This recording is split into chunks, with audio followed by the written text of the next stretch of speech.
I ran into this last week. Here's what fixed it for me. If you're looking to silence those constant notifications on Upwork, follow these simple steps. Step 1. Log into Upwork. Start by logging into your Upwork account using your credentials. This will take you to your dashboard where you can access all settings.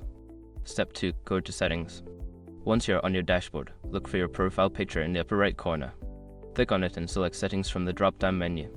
Step 3. Select Notifications. In the Settings menu, find and click on the Notifications tab. This section allows you to manage all your notification preferences. Step 4. Adjust notification preferences. Here, you can toggle off notifications for various activities such as job invitations or messages. Make sure to uncheck the boxes for any notifications you want to disable. Quick gotcha, if you don't see the changes taking effect, try refreshing the page after saving your settings. Step 5. Save changes. After adjusting your preferences, scroll down and click the Save Changes button to ensure your new settings are applied. Now you can enjoy a quieter Upwork experience. If you have any more questions or need further assistance, feel free to ask.